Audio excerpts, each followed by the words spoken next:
이번엔 경향신문 사설 쪽의 해설을 좀 들어보죠. 이 칼럼 좀 다른 의견이시죠? 네, 저는 경향신문의 사설에 좀 동의하는 입장입니다. 폐기된 주정론 들고 나온 냉전 보수와 편승한 안철수. 그렇습니다. 일단 팩트 체크를 해야죠. 일단 뭐 앞서 말씀하신 것처럼 국방백서에 주적이란 단어 없습니다. 유승민 후보가 얘기했던 것처럼 주적으로 명시돼 있지 않고요. 삭제됐습니다. 두 번째, 역대 대통령이 주적 표현 썼다라는 게 유승민 후보의 주장이었는데 그것도 팩트와 다르죠. 박근혜 대통령마저도 대통령 된 이후에 주적이란 단어를 쓰지 않았어요. 그러니까 저는 어저께도 말씀드렸듯이 기본적으로 지난 2012년 대선에서 48%의 지지율을 얻은 문재인 후보, 최소한 대한민국의 어떤 대통령이 되겠다고 후보로 나온 사람한테 북한에 대한 인식, 거기에 대해서 좀 정도의 차이는 있고 또 뭐 능력과 무능력의 차이는 있지만 북한을 적으로 생각을 하느냐 안 하느냐 그 질문 자체를 던지는 것 자체가 굉장히 좀 유치하다는 입장입니다. 예.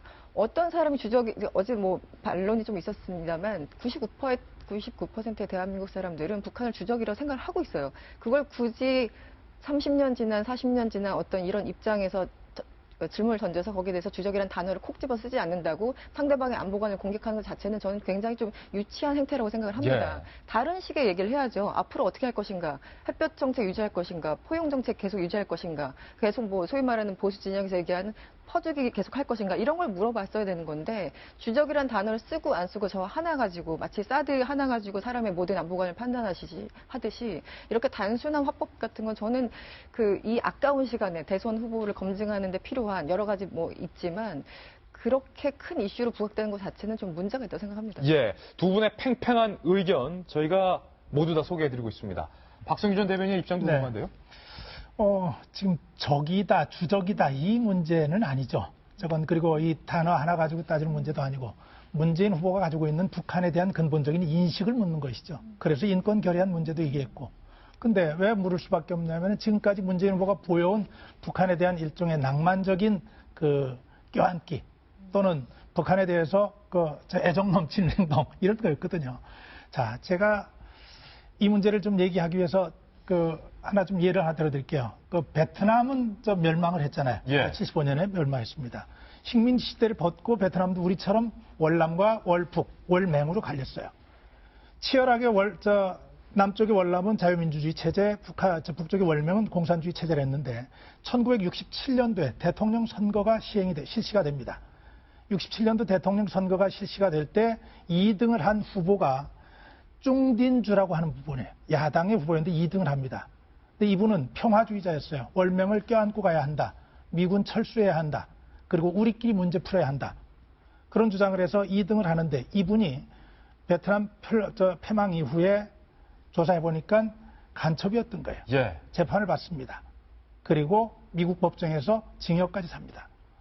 우리가 지금 북한과 대치하고 있는 상황에서 끊임없이 북한과 관련된 인식을 물어야 하는 것은 우리하고 맞서 있는 언제라도 이렇게 충돌과 거기에 따른 그 결과를 감당해야 하는 위험 부담이 있기 때문이거든요.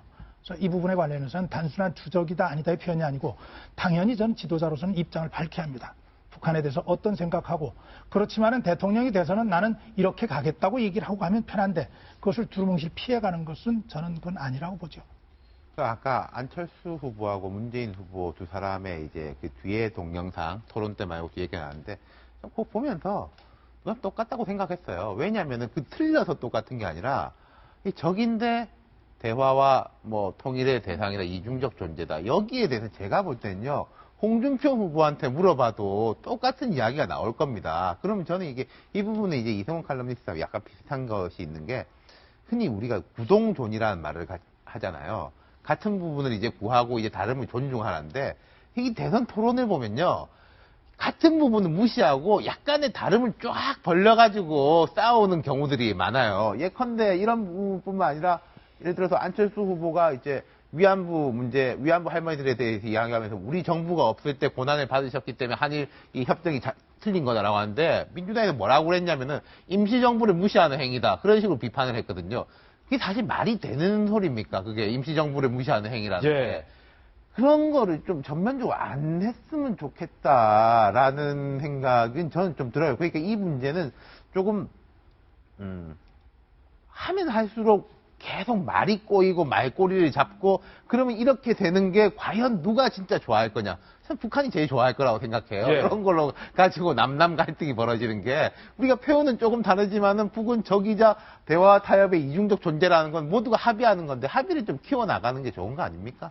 저는 뭐 많은 사람들이 얘기해 줬으니까 그런 얘기는 생략하고 사실 적이냐 뭐 주적이냐 하는 것은 뭐 저는 그거 어딘 자체는 중요하지 않다고 생각합니다. 그런데 그 질문을 받았을 때 사실 토론이 그런 거잖아요. 자기의 강점을 부각하고 상대의 약점을 파고드는 거니까 아까 말한 차이점을 부각하는 건 어쩔 수 없는 전략입니다. 그것은 알고 나와야 되는데 그 얘기를 할 때 문재인 후보의 그 태도, 애티튜드 이런 것이 되게 당혹스러웠어요. 그러니까 저 아까 문재인 후보가 한 얘기 맞다고 봅니다. 우리가 평화통일의 대상이고 또 군사적으로 적이 맞죠. 그 얘기 다 하셨습니다. 나중에 문재인 후보가. 그런데 토론에서 그 얘기를 하면서 당당하게 했으면 좋은데 토론이 전체적으로 말뿐만이 아니라 애티튜드나 어떤 그 제스처나 이런 거 다 나오잖아요. 그런 거에서 너무나 당혹해하는 모습이 드러나서 아까 말한 대로 좀 이렇게 안보관을 의심스럽게 하는 그런 것이 겹쳐져서 그런 것 같은데 저는 뭐 다시 정리해서 드리지만 색깔로를 이 시점에 부활하는 것은 동의하지 않지만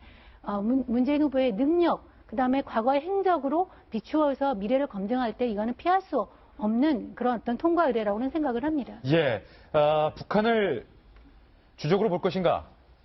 아니면 적으로 볼 것인가? 그게 뭔지 뭐가 다른지는 전 개인적으로 잘 모르겠습니다만 판단은 시청자분께서 해주시기 바랍니다.